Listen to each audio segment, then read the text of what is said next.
Okay, so I'm here with Michael Ventnor. What is it you're doing? I normally work on Firefox. I work with Mozilla. Okay. Yeah. So you work for the Mozilla Corporation, or? I intern and I'm a contractor for them. Interning at the moment. I'm at the New Zealand office currently over the summer because it's summer over there right now. Right, of course, yeah.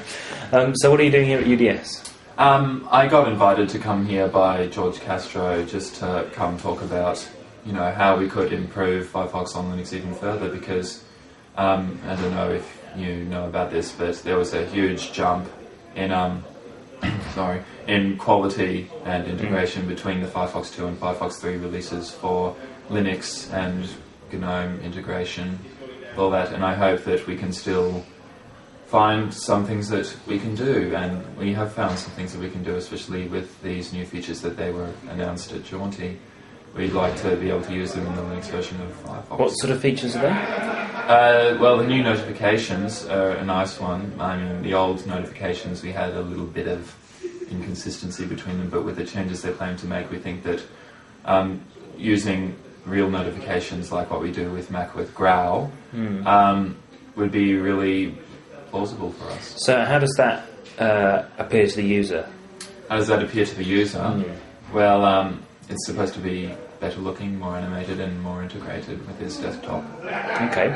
So what about changes under the hood? Are there big things coming up under there as well? Well, all of the under the hood... What's it called? All of the under the hood changes actually happened during Firefox 3. We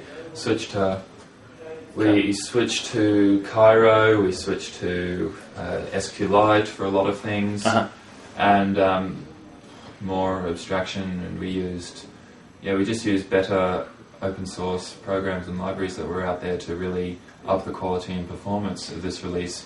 But in the cycle, the Firefox 3 cycle was very long, very delayed, and so in Firefox 3.1 what we do is reap the rewards of that under the hood changes by implementing these new features that would have been difficult, if not impossible, to do under our old platform. Things like a lot of new CSS features, a lot of new graphics features, like SVG features, very interesting stuff, very beautiful stuff. And a lot of changes, surprisingly a lot of changes that have gone into 3.1, so it should end up being a very nice release. Is it things like SVG animation then?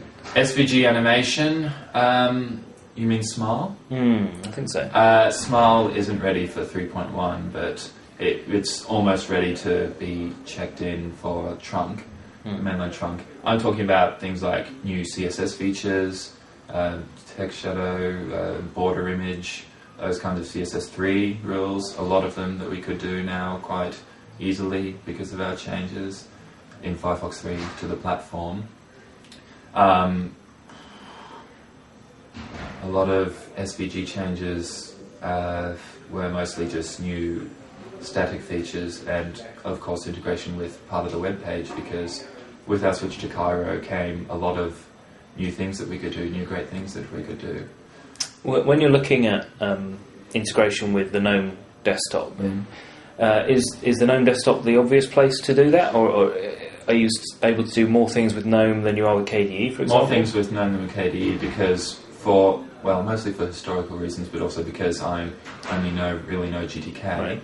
Right. Because it just makes more sense for us, because we have more Firefox users on Gnome, and we already have a bit of, even before I joined Mozilla, we already had a bit of integration with Gnome, so it made more sense for me to carry that forward rather than implement a new KDE backend, which I really wasn't comfortable in Qt much anyway. Am I right in thinking that Firefox is written in GTK? Yes. But it's a separate sort of GTK from the one that you'll find for most of the programs in Gnome?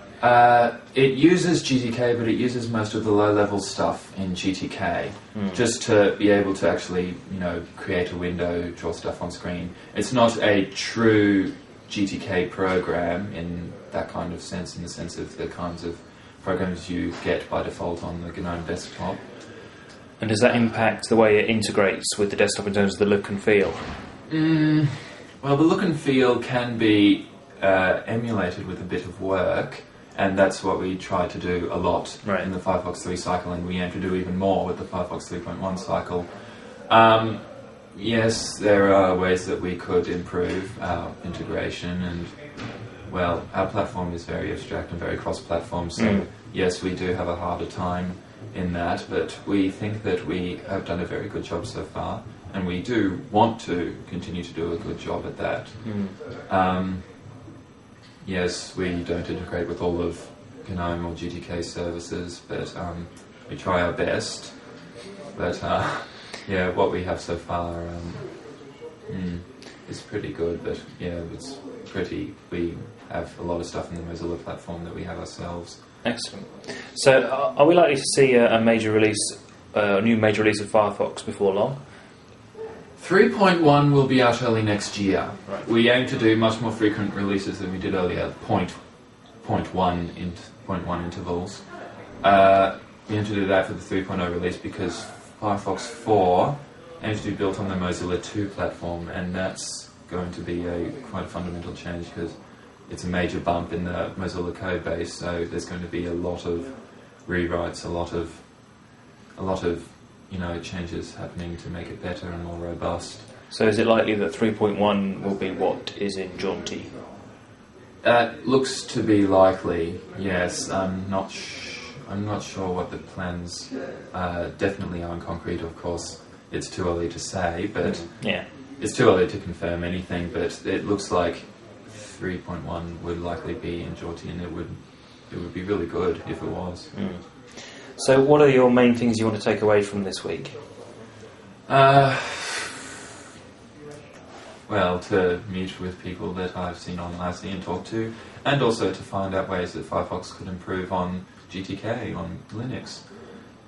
I just want to figure out why people love Firefox, but what they want Firefox to do more of, to do less of, and to do better. So just basically how I can use the rest of my time with Mozilla this year to improve Firefox on Linux, considering I'm a Firefox on Linux user myself, and yeah, I'd really like to be able to improve it. Has this been your first UDS? Yes. And what have you made of it then? A lot of fun. Yeah, I wish it could have been at the Googleplex rather than the Crittenden complex, but you can't have everything. Yeah. It was a lot of fun. I did meet a lot of nice people, did have a lot of talks with a lot of great people, especially famous people in the open source community. So I think this has been quite a worthwhile experience, and yeah, I hope to be able to improve Firefox more because of the time spent talking to people here and learning about their opinions and wishes for Firefox on Linux. Excellent. Okay, well, thanks for talking to me. Thank you.